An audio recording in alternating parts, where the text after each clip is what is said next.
Maligayang pagbabalik sa Mia Sofia Movie Recap. Ngayon ikukwento ko sa inyo ang isang pelikula na pinamagatang Andadon. Now relax, sit back and enjoy the movie.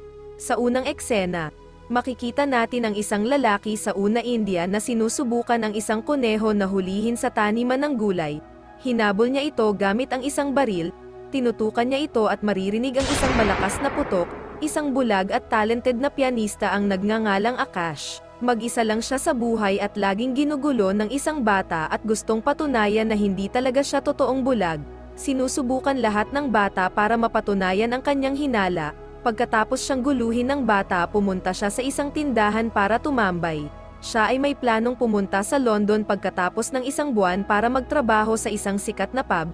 Napakataas ng tingin ng may-ari kay Akash dahil hindi ito hinahadlangan ng kanyang kapansanan para maabot ang kanyang mga pangarap.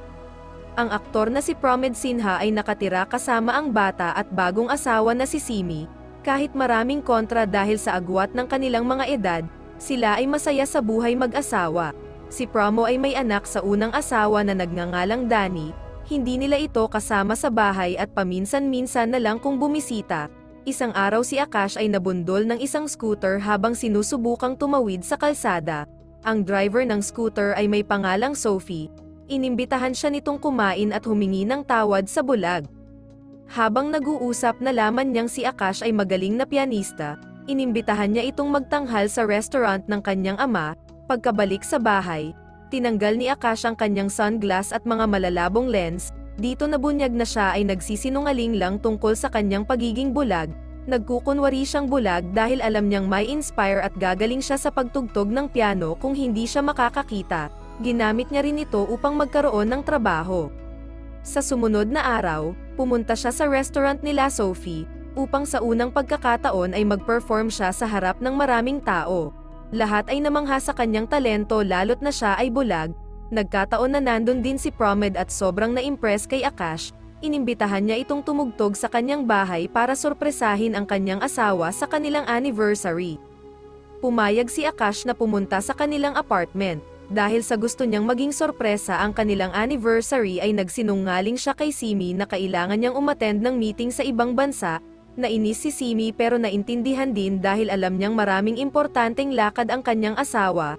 Pagka-uwi galing trabaho, kinailangang manatili ni Sophie sa kanyang bahay dahil sa malakas na ulan. Nagpanggap siyang hindi nakakakita habang ito ay naghuhubad sa kanyang harapan. Nahulog na ang loob nila sa isa't isa at doon nagtalik at nagsama buong gabi. Sa sumunod na eksena, si Akash ay nasa labas na ng apartment ni Pramod. Binuksan ni Simi at pilit na pinapauwi dahil wala ang kanyang asawa. Ipinilit ni Akash na dapat nandun siya dahil nabayaran na siya ng buo ng kanyang asawa. Pero hindi pa rin nakinig si Simi na para bang may itinatago. Pinapasok niya din si Akash sa loob nang makita ang kapitbahay na matandang babae. Nagsimula tumugtog si Akash ng piano. Masaya siya habang ginagawa niya ito hanggang makita niya sa sahig ang walang buhay na katawan na si Pramod. Nabigla at nangilabot sa takot pero hindi siya tumigil sa pagtugtog. Hinayaan lang ni Simi ang bangkay ng kanyang asawa dahil sa pag-aakalang bulag si Akash. Nagpaalam siyang gagamit ng banyo at doon niya nakita ang buong bangkay ng aktor. Habang nananatiling kalmado, pumasok siya sa banyo at nakita ang isang bruskong lalaki na nagtatago sa loob. Nagkunwari siyang walang nakita at pinagpatuloy ang pag-ihi. Bumalik siya sa pagtugtog at hindi nagpahalata na siya ay nagpapanik na. Sa flashback, makikitang merong dinadala si Siming lalaki kapag nasa trabaho ang kanyang asawa. Nagpanik ang dalawa nang sila ay mahuli at nabaril si Pramod. Habang si Akash ay patuloy sa pagtugtog, nilinis ng killer ang kalat at ilinagay ang bangkay sa isang suitcase. Si Simi ay nagpanggap na nakikipag-usap sa asawa at nagkunwaring nakauwi na si Pramod. Nakisama naman si Akash, pinagpatuloy ang pagtugtog at sabay na nagpaalam. Pinag-isipan niyang mabuti kung ano ang nararapat gawin. Linapitan siya ng nagbibenta ng lottery ticket na si Sako at tinulungan siyang makasakay. Ang pangalan ng driver ay si Merly. Regular niyang pasahero si Akash at humiling siya na dalhin siya sa police station. Desidido na siyang sabihin sa mga pulis kung ano ang nakita, ngunit pagkalipas ng ilang saglit bago niya ito magawa, ang head police inspector na si Manohar ay dumating. Siya rin ang kasabwat sa murder. Hindi na ipagpatuloy ni Akash ang kanyang sinasabi dahil sa takot at nagkunwaring nirereklamo ang pagpatay sa kanyang pusa.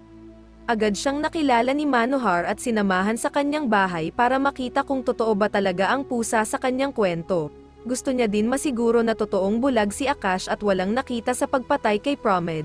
Para mapatunayan ang kanyang hinala, binato niya ito ng kutsilyo pero hindi man lang kumurap si Akash. Sa sumunod na araw, ang pagkamatay ni Promed ay na-broadcast sa balita at inakalang pagnanakaw ang dahilan. Natagpuan siya sa loob ng sasakyan malapit sa isang tulay habang nawawala ang relo at mga alahas. Nilagay ni Manohar ang kaso sa kanyang kamay para masiguro na hindi makakalabas ang katotohanan. Ang anak ni Promed na si Danny, si Simi, at si Akash ay inimbitahan sa police station para maimbestigahan. Si Akash ay tumangging sabihin ang katotohanan dahil sa takot na baka siya ay patayin. Habang nasa lamay, ang kanyang kapitbahay na si Mrs. Disa na nakitang pumasok si Akash sa apartment ay lumapit sa isang pulis. Kanyang iginiit na hindi nagsasabi ng totoo si Simi at alam niya ang totoong nangyari sa araw ng krimen. Alam ni Simi na magiging problema ang matanda kung ito ay titistigo sa kaso. Habang walang nakakakita ay itinulak niya si Mrs. Disa sa balcony ng apartment at namatay. Sa kasamaang palad, nasaksihan uli ni Akash ang krimen at kinailangan niyang magpanggap na wala siyang nakita sa pangalawang pagkakataon. Nagmadali siyang umuwi at tinawagan si Sophie upang sabihin ang lahat. Ang hindi niya alam, ang nakakainis na bata ay kinukunan pala siya ng video. Bago makarating si Sophie, si Simi ay dumating at inalok siya ng pagkain galing sa lamay ng kanyang asawa. Kailangan niyang maging alerto at pinapasok niya si Simi sa loob. Pinagtimpla niya ito ng kape at ng paglingon niya. Sinubukang gulatin ni Simi si Akash, pero hindi siya nagpasindak at hindi nagbigay ng kahit anong reaksyon. Habang sila ay nag-uusap, nilabas ni Simi ang isang baril at itinutok sa kanya, at doon na nahuli ang pagsisinungaling ni Akash. Kanyang ipinangako na hindi magsasalita tungkol sa krimen at kaagad na aalis papuntang London, subalit bigla siyang nahilo at nawalan ng malay. May ilinagay pala si Simi sa inalok na pagkain. Dumating si Sophie at ang makulit na bata ay may ipinakitang video kung saan si Akash ay nagpapanggap na bulag. Galit na galit niyang binubuksan ang pinto at hindi inaasahan na makita niyang hubad si Simi. Nagpanggap siyang nakipagtalik kay Akash na hanggang ngayon ay wala pa rin malay. Nagising si Akash pagkalipas ng ilang oras, ngunit meron siyang naramdamang kakaiba sa kanyang mata. Sinubukan niya itong buksan at doon nalaman na hindi na siya nakakakita. Tinuluyan ni Simi ang kanyang pagkabulag. Ngayon wala nang maniniwala sa kanya kahit gusto niya pang tumestigo. Tinawagan niya si Sophie para humingi ng tulong subalit ayaw na siyang pansinin nito. Ang dalawang magkasabwat sa krimen ay makikitang nagtatalo. Galit si Manohar kay Simi dahil sa halip na patayin ay binulag lang nito si Akash. Kanyang isinagot na hindi siya killer at pinadala si Manohar para tapusin ang trabaho. Habang nasa bahay ay sinubukan ng pulis ibigti si Akash. Maswerteng napukpok niya ito sa ulo at nakatakas, subalit nahirapan siyang makatakas dahil totoo na siyang bulag at nasalpok siya sa isang poste. Nagising siya sa isang ospital habang napapalibutan siya nila Dr. Swami. Ang driver na si Merly at ang lottery ticket na si Saku ay natagpuan siya sa kalsada na walang malay at dinala siya sa ospital. Gumawa ng appointment si Dr. Swami sa isang optometrist sa hiling ni Akash. Ang kanyang prioridad ay mapatingnan ang kanyang mata upang makaalis na sa bansa. Sa labas, ang tatlo ay nagkasundo sa halaga ng kanilang kikitain. Plano nilang ibenta ang organs ni Akash sa black market dahil siya ay easy target, nang hiniga nila ito sa hospital bed. Narinig ni Akash ang kanilang pag-uusap tungkol sa kanyang surgery at nagpanik ito. Pinigilan nila ang nagpupumiglas na si Akash at nakita ang masamang plano. Tinurukan nila ito ng gamot na pampakalma at para makatulog. Bago mawalan ng malay, nabanggit ni Akash na si Saku ay may Lord Shiva na tato sa kanyang braso. Nabigla sila dahil wala naman nagsabi sa kanya tungkol sa kanyang tato. Naisip nilang ito ay senyales mula sa Diyos at nagpas siyang itigil ang masamang plano. Pagkagising ni Akash, tinanong ng grupo kung bulag ba talaga siya. Kinumpirma ito ni Akash at nagsuggest ng magandang paraan para kumita ng pera. Siya ay umaasang papalayain kung makukuha nila ang pera. Nagsimula siyang magkwento tungkol sa ginawang krimen ni Simi at Manohar. Kanyang idinagdag na ang killer ay magbibigay ng malaking halaga na pwede nilang paghati-hatian kung sila ay mabablackmail.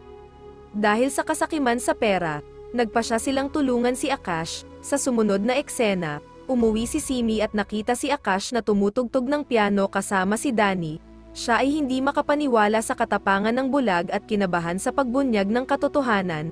Agad niyang tinawagan si Manohar at pinapunta sa isang lokasyon. Sinakay niya si Akash para dalhin kay Manohar. Sa kanilang biyahe, humingi si Akash ng 10 million rupee para sa kanyang pananahimik, para makakuha ng cornea transplant.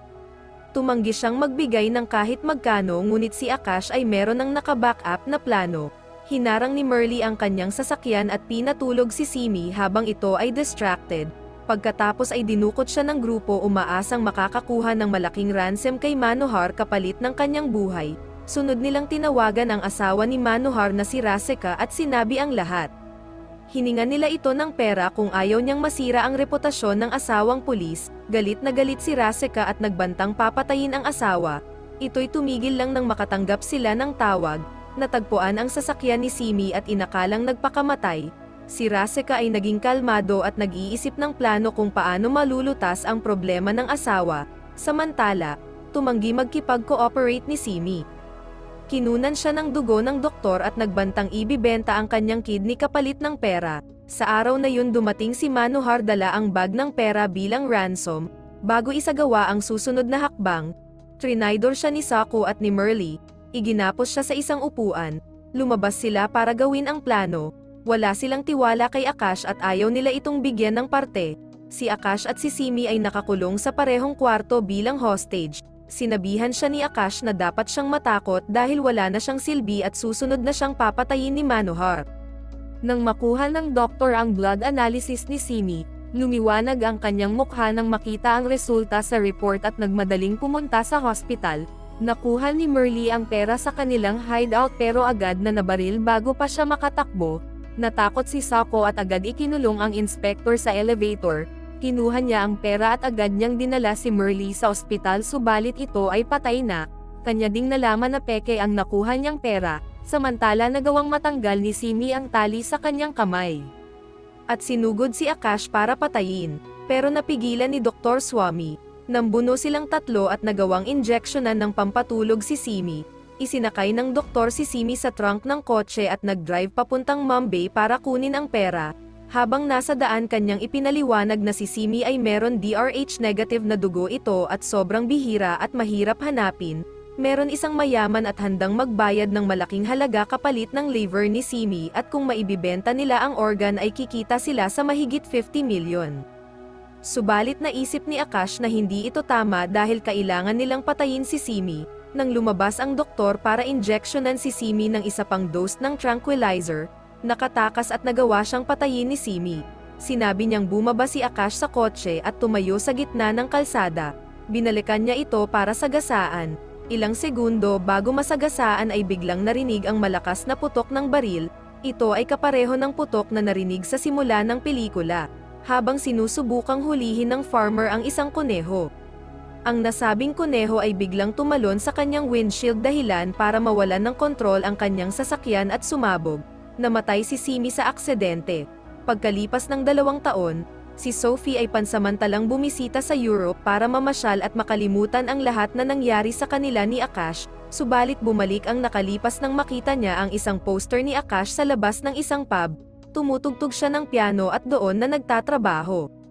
Kinausap niya si Sophie at sinabi ang lahat ng mga nangyari. Sinabi niyang sumakay siya ng bus papuntang Mumbai pagkatapos ng nangyari at pumunta ng London sa tulong ng isang kaibigan. Inimbitahan niya itong pumunta sa kanyang pagtatanghal, subalit kailangan ng umuwi ni Sophie kinabukasan. Nangakong magkikitang muli at nagpaalam sa isa't isa. Sa huling eksena, makikitang pinalo ni Akash ang isang lata habang naglalakad. Ito ay nag-iwan ng tanong at malaking misteryo sa lahat kung nakakakita na ba si Akash. Maraming salamat po sa inyong panonood. Please like and subscribe for more videos.